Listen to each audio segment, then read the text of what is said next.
like you. I don't know how, but still you got me up in my feelings. Hey guys, I'm Jason Catron with the Vocal Lab Los Angeles, and welcome today to the very first in a series that I'm going to start doing, Artist Spotlights. And this is going to be where we get behind the scenes, behind the vocal of artists that I work with and even friends of mine that are doing their thing out in the music business, in the big world, as we say, with the big boy pants on or girl pants. Yes. And the first one today is my good friend and client, Grae. Everyone welcome Liam. Say hello to Liam, which I guess it's like a silent thing now because they're saying hello. Yes, I'll take it. Here. It's great. Hey, it's good to see you. Great to have you here. Why don't you tell everyone a little bit about yourself? For those who may not be familiar with Liam, you are now, and we're excited to got new music out and all kinds of great stuff. Yeah, exactly. I'm a pop singer-songwriter here in Los Angeles. Started writing in Nashville about 5 years ago and came out here about a year ago and just dropped my debut single, Uniform, on all streaming platforms about a month ago, and it's been going well so far, and 2019 is going to be a fun year. It's going to be a great year. A great year. It's going to be a great year for you. And fun. Yes. And fun. Liam and I met not long after you moved to town. Mm-hmm. He hit me up for some voice lessons. And we have worked consistently together since then. By far, one of my most consistent clients. And I'm a huge proponent of consistency because I think it's everything in whatever we're doing, especially when it comes to the voice, being in tune with it, understanding it, staying on top of it. It is easy to think like, I know a lot of people think they come work with me and, I give them everything, now they've got it and they can go and do it. Okay, sure, right. But there is something about staying in touch with one another, staying in tune with your vocal, and having a coach or a mentor to help you in that process. Our journey, you can tell them a little bit about that, has been interesting, to say the least at the beginning, and probably the reason you came to me at first was for what purpose? Yeah, so, I've been singing since I was a kid. Singing's always been natural to me, but, I went to university and studied in music and voice and all of this, but I've just had a lot of bad habits instilled in me. And so I worked with some of vocal coaches in Nashville who recommended you, came out here and just was having issues with my vocal.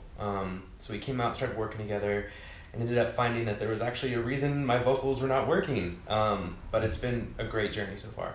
Yeah, and so when we first met, Liam had what is very common with singers when I meet them, and that was strain, primarily through his break and his transition. And so what we were finding was that, yes, being a natural singer, someone who'd sang pretty much your whole life, had developed some bad habits. Yeah. And that habit was really a little too much aggression and over compression and expression, if you will, around your break through that passaggio. And you were just doing what any of us would do that's natural, and that's making it work. Yeah. Right? But in that process, picking up a bad habit. So you didn't have the finesse or freedom on your upper end, right? Which is interesting because you have a very high timbre to your tenor. Which is crazy. I mean, my whole life I was told I'm a bass. And so that I blows always my mind. sang as a bass. And then you come and you're like, no, you're a tenor. It's like, what planet do you live on? You're like, then I was lied to. Yeah. I'm like, yes, you were. Exactly. And again, that it's something I see often, and I think it happens all too often because in most cases, choir teachers don't have the time to develop a vocal, and they're trying to fill the spots in the choir, and it's easy for someone to say, you're a bass, and you begin to believe you're a bass.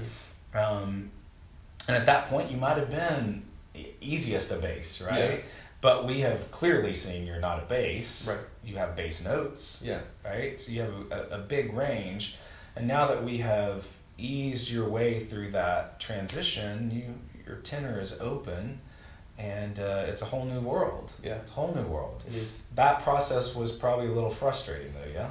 Yeah, I love to control the vocal. I love to control things. And so, my answer, if I don't get something the first time, is to make it happen. Right. And I think with the vocal, that's the worst way to think about it. Mm-hmm. And so, I'm the one over here stressing out in the vocal lessons while you're just calm down, it's all good. I know. I'm sure there were days you probably wanted to like punch me in the face a little bit because I'm being so chill and calm, and you're like sweating bullets. And I'm just like, let me get this. He's like squirming. He's like ready to punch the wall. Yeah.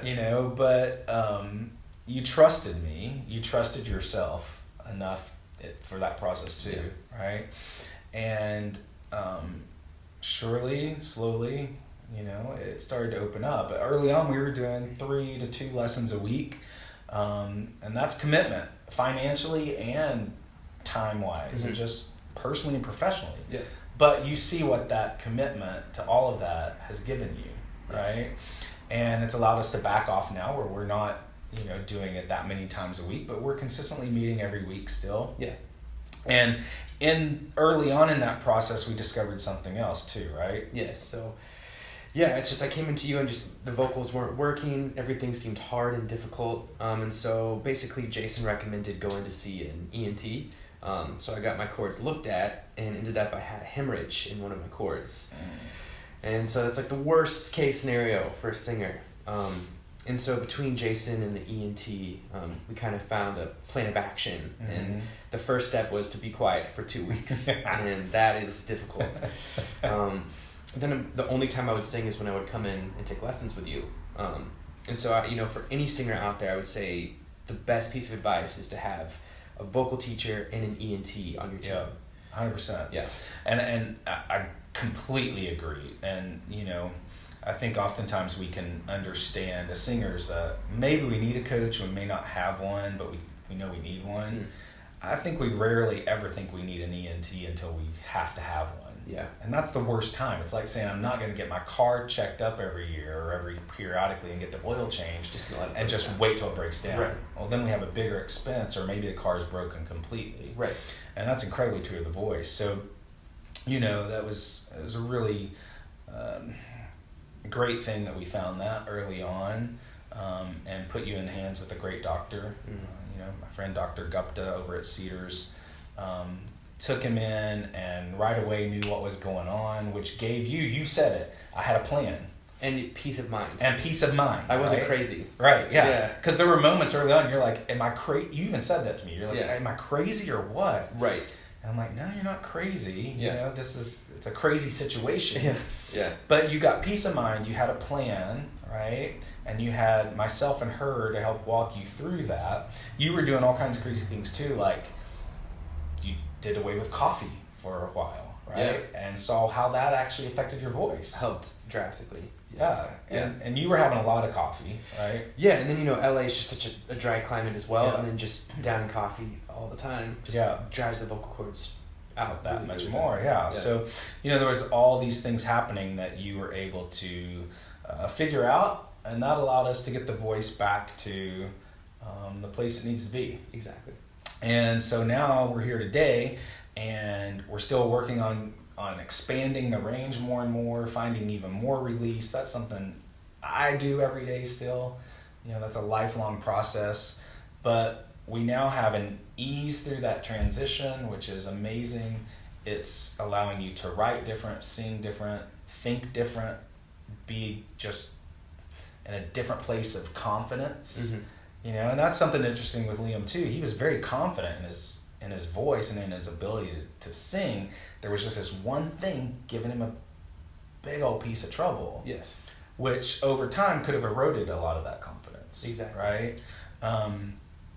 But it's been a really fun process. And early on, probably not fun after you went to the doctor. We're having to be really, is almost fundamental back to the basics, right? It was. A lot of easy stuff, a lot of light stuff. If you're experiencing any type of problem out there, the best advice is, again, find a coach, find a doctor, ease your way through that process. Right. Forcing the vocal will do nothing but complicate it. Yeah, don't be a hero. Yeah, that's good. That's good. Don't be the hero. Yeah. Yeah, and that's, again, I think most all of us as singers, we have that hero mentality, right? Where we're infallible, we just do what we do, and we'll always be able to do it. Yep.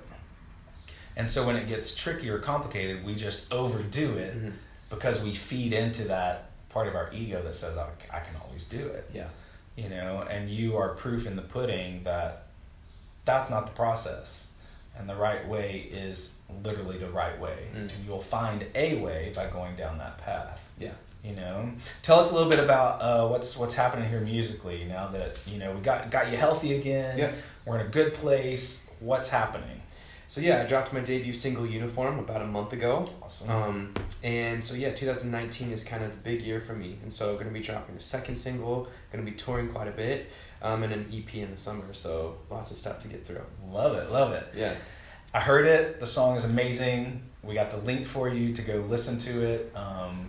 Please go to iTunes, Spotify, anywhere you can get music. Yeah. Download it, pass it on to your friends, let people know about it. It's catchy, it's groovy, it's got a little throwback to it. It's a lot of fun, and I mean, I know people are going to love it. And subscribe to everything he's doing, stay in touch with him. That's what we do here, right? And it's part of the process. As singers, we help each other out. So, yeah, we look forward to more good stuff. Yes, thank you so much. Yeah, of course. Thanks for being here for the first spotlight. Of course. Yeah, so again, Liam Grae, check his stuff out. You're going to be hearing more and more from him, obviously, and myself as well. So thanks for joining us today on this Artist Spotlight. I'm Jason Catron with the Vocal Lab, Los Angeles. Bye, guys. Hey, guys, if you're enjoying the Vocal Lab LA, do me a favor. Click on the link below, and I will send you my 2 favorite vocal exercises of all time. Literally help transform my voice. So go in, fill in your email, and get the free tips.